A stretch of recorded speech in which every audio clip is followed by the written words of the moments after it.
여러분 안녕하십니까. 1198일 되는 미국 대사관 친미 시민들의 행동입니다. 100년 만에 폭우가 오더니 이제 오늘은 폭염입니다. 폭염. 오늘 일기도 상당히 어렵습니다. 폭염에 조심하십시오. 우리나라는 이 기후위기에 대해서 많은 과학적 노력과 많은 예산이 들어가야 된다. 그리고 MB정부 때 진행했던 4대강 사업을 확대해야 된다. 원래 MB정부 때 하려고 했던 전국 대운하계획 이런 것도 한번 생각해 봐야 됩니다. 이제 여름쯤만 되면은 거의 몬순 폭우가 쏟아집니다. 폭우가. 그 폭우가 말 그대로 폭탄비 같은 비가 쏟아지고 있기 때문에 이제 70년 전, 5000년 전 살았던 그 시기에 이 한반도의 기후가 아니다는 것입니다. 그래서 윤석열 정부 추진력이 있기 때문에 한국의 미래, 한반도의 미래를 위해서 어떻게 해야 되는가 이 논의를 본격적으로 시작해야 되고, 여기에는 모든 전문가들, 기상 전문가, 물 전문가, 모든 지질 전문가 할 것 없이 모든 전문가들이 투입돼서 지금부터 내년에 물폭탄이 왔을 때 1차 대비할 수 있는 그 준비를 해야 된다. 지금 단순하게 재난 복구 이 단계로 끝나서는 안 됩니다. 이 복구 사업과 동시에 작업을 들어가야 됩니다. 그래서 지금 정부가 내놓은 4대강 보호, 문재인 정부에서 4대강 보호 철거하겠다는 결정을 지금 대통령 직권으로 철거하지 않는다. 보를 유지하고 이번에 청주에서 일어났던 미호강 범람 사태, 이것도 어느 정도 강의되면 준설 사업을 해서 강이 강 역할을 할 수 있게끔, 두 번째는 그런 폭우가 왔을 때 물을 담아 놓을 수 있는 강으로서의 기능을 할 수 있게끔, 또 그리고 세 번째는 그런 기능을 했을 때, 그런 모든 사업을 했을 때 물들이 많이 모입니다.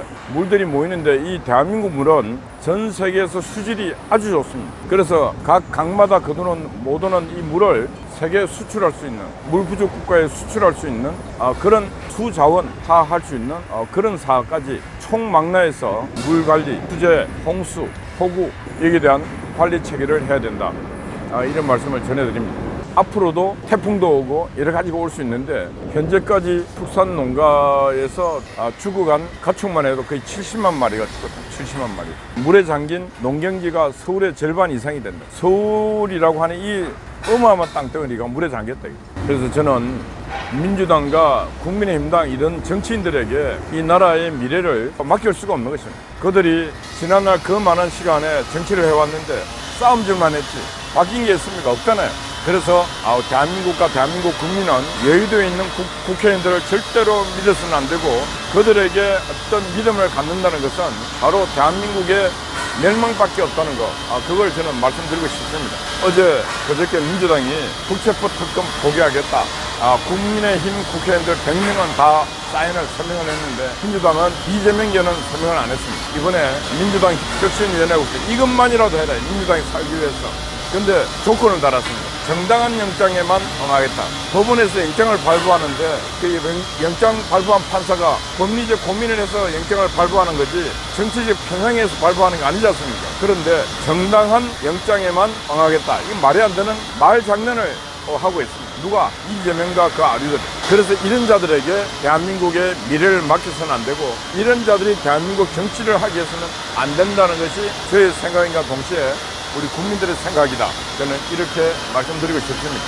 요즘 계속 제가 보니까 중국 경제가 위기에 올 수 있다. 중국 경제가 반드시 위기에 옵니다. 왜 위기에 오는가? 시진핑 체제가 지금 일당 독재로 가면서 중국 정치 구도를, 정치 체제를 낙후시키고 있다 보니까 중국의 경제 발전했던 그 동력들이 지금 하나둘 죽어가고 있다. 자본주의 시장 경제 체제를 도입했으면은 그 체제가 보장되게 만들어야 되는데, 중국 공산당은 저들 입맛대로 정치를 좌지우지하는 것은 괜찮은데 경제마저도 좌지우지합니다. 한국의 어지간한 기업들은 다 빠져나왔습니다. 미국도 전 세계가 지금 중국에 의존하는 경제를 탈중국으로 다 전환하고 있습니다. 그러니까 중국이 지금 올해 경제 물가 지수가 마이너스, 물가 상승률 마이너스, 경제 지표가 다 마이너스 상태로 가고 있습니다. 이 마이너스 상태로 간다는 것은 중국 경제가 더 이상 추진 동력이 없다. 경제 성장의 가능성이 없다. 그랬을 때 그 경제가 중국 정치에 미칠 영향이 상당히 크다는 것입니다. 중국이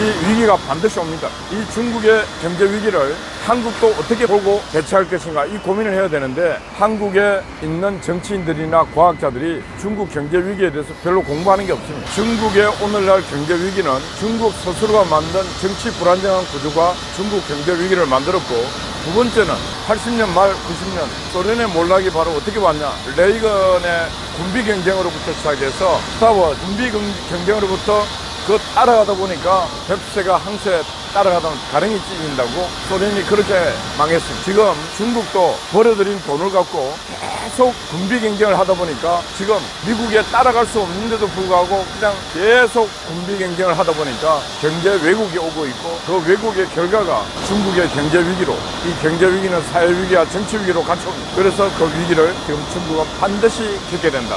중국이 경제적 힘이 강해질 때 시진핑이가 지금 일당 독재로 가고 일당 독재로 간 그 힘을 갖고 지금 대만을 집어삼키겠다가 연일 대만 공격을 하고 있습니다. 이렇게 일촉즉발의 군사 위기 체제를 몰아넣고 그러하다 보니까 중국에서 마음 놓고 경제 활동을 할 수 있는 사람들은 다 떠나버렸습니다. 자유의지와 자유경제 체제를 갖고 돈을 벌었던 사람들도 중국에서는 더 이상 희망이 없다. 이런 생각을 하고 있습니다. 그래서 중국이 위기가 오고 있고 그 위기를 우리는 어떻게 바라보고 그 위기를 우리는 대한민국은 어떻게 기회로 삼을 것인가 이런 깊이 있는 연구를 해야 된다. 이런 말씀을 드립니다. 뉴스를 보니까 북한 신포항인가 어디 북한 동해안 쪽에 인공위성에서 촬영했는데 유조선이 몇 대가 들어가서 북한에다가 기름을 공급하는 게 다 발각이 됐습니다. 북한에다 기름을 공급하는 것은 바로 러시아와 중국인데 이참에 윤석열 정부에서 문재인 정부 때 북한에 기름 공급한 거 이거 조사해야 됩니다. 한국 유조선 공해상에서 북한 유조선에다가 환적하고 하는 그런 것들이 다 밝혀지고 있습니다. 그래서 이건 어떤 놈이 이렇게 지시해서 어떻게 했는지 이거 조사해야 됩니다. 하여튼 이 문재인 정부 때 반역적 행위를 한 게 너무너무 많아요. 이런 행위를 윤석열 정부가 철저하게 규명을 해야 되고 인원이 부족하면은 경찰의 힘을 빌려서도 해야 되고 국정원 요원을 동원해서라도 국가 기강을 바로잡는 일에 대해서 반드시 해야 된다. 오늘 소음이 워낙 강해갖고 여기까지 하도록 하겠습니다. 어제는 낮부터 우리 한각회님이 또 이 초소를 지키고 송화제가 또 어제 동일 또 오늘 아침 문을 열고 있습니다. 여러분 파이팅입니다. 감사합니다.